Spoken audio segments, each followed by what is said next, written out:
Hello and greetings to everybody. My name is Leticia Wilson. I am your Director of Advising Initiatives here on campus, and I'm here with you to talk about an update on our Quality Enhancement Plan, or you will affectionately hear it called QEP. So I wanted to give you some updates about what's going on with the QEP and also our evaluators visit this month on October the 26th. So let's go. I'm going to screen share right now so you'll have some context to go off of as well. So let me go back a slide. So our QEP is working in conjunction with our SAC-COC reaffirmation for accreditation. Now I know that was a mouthful. So they work hand in hand. What we have done, this is something that's built every 5 to 10 years. We come up with a continuous improvement plan. And we decide on a topic. What we did is we did a lot of research. We did surveys, we did focus groups with professional advisors, faculty, staff members, in multiple ways, not just surveys one-on-one, not just focus groups, but online surveys through Canvas. We did a lot of research before we gathered the data. And we said, what is an opportunity for us to get better? And what the masses told us, by resonating majority, was advising. So advising is our QEP topic. And we have branded what that is going to be, and it's GPS. You heard it, let's say it, GPS. So it stands for Goals plus Planning equals Success. And this is something that's geared towards our students. So yes, hear that again, GPS, Goals plus Planning equals Success. So how do we plan on accomplishing these goals? I'm happy you asked. So we have 5 different goals that we wanted to do to reach this GPS, goals plus planning equals success. Goal number 1 is to clarify career goals with our students. Goal number 2, to follow consistent and effective advising practices. Goal number 3, to improve our student engagement. Goal number 4, to strengthen our pathways for our students. And goal number 5, to utilize our innovative technology. So what do we hope to accomplish with these goals? I'm happy you asked that again. The first thing we hope to accomplish is the number of degrees and certificates awarded. We want to increase the ante. Some people don't know the benefit of having a credential. So we are going to be the best messenger of that. 2, graduation rates. 3-year, 4-year, 6-year graduation rates. We want to increase graduation, period. Also, the average time to completion with the associate's degree. Unfortunately, it takes our students currently 4.9 years to complete the associate's degree. Now, we know the metrics that is used is first time, full time, in college. So we have to work on that as a college. So that's why we have chosen GPS. Also, the average semester credit hours attempted. We want to make sure that the amount of credit hours attempted is the same as completed. Now, we know some of our students are taking multiple semesters because they're going part-time, they're taking care of children, they're taking care of elderly parents, they have a full-time job, they have a lot of different responsibilities, but we want to make sure that they are leveraging their time and also their efficiency by coming up with a very tailored plan for them as the student.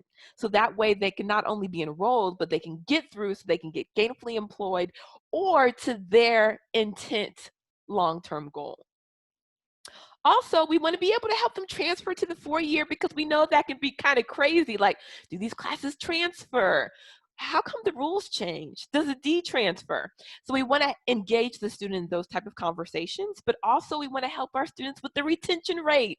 It's not just about enrollment, but it's about retaining our students, retaining our current students, helping them, giving them a pat on the back when they do a good job, but also encouraging them when they need a hand up.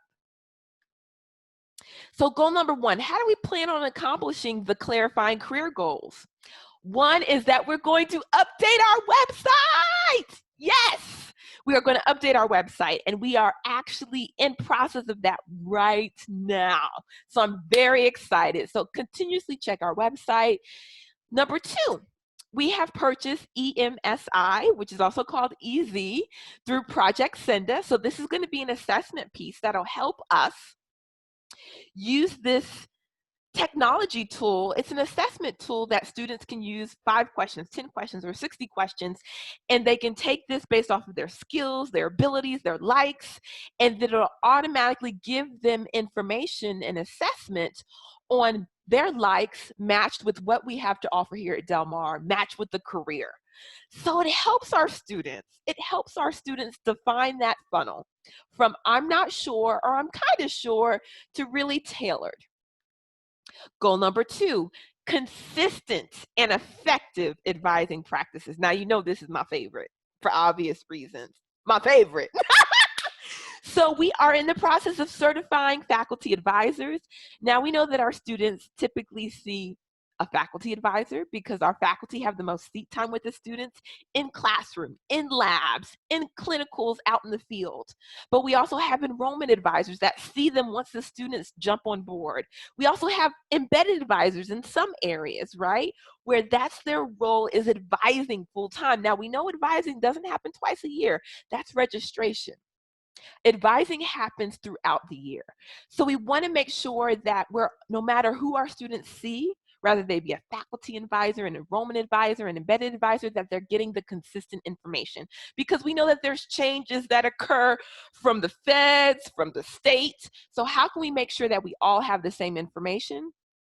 By having these professional development opportunities. So yes, that's a plug. Join us. Join us.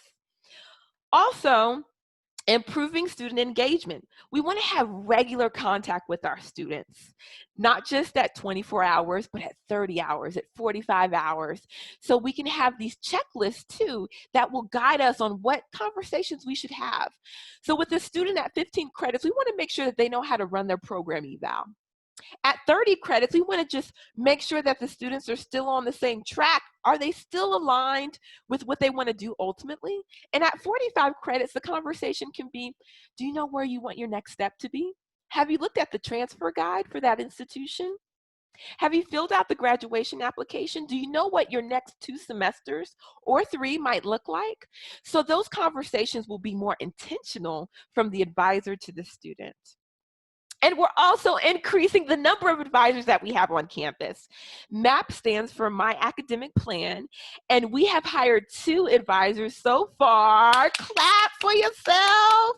We have 1 advisor for the education and kinesiology, and we have another advisor for communication, social science, and fine arts. So yes, we are hiring more human capital because we know that all of our duties are very involved, but we want to make sure that our students have somebody to latch on to that does advising full time.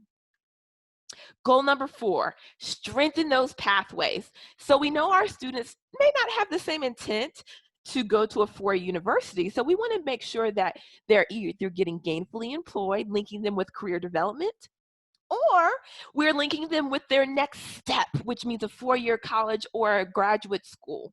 So we want to align our articulation agreements, our transfer guides, so students aren't trying to figure out, did I take the right classes? Will they transfer? So we want to have those intentional, proactive, and timely type of information.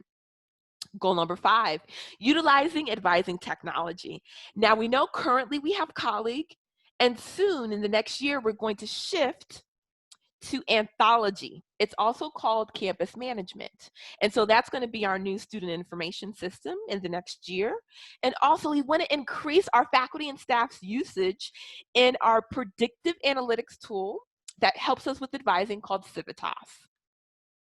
So if you have any questions about the QEP, please feel free to email us below at qep@delmar.edu. And again, my name is Leticia Wilson. I'm the Director of Advising Initiatives, giving you an update. Join us. Bye.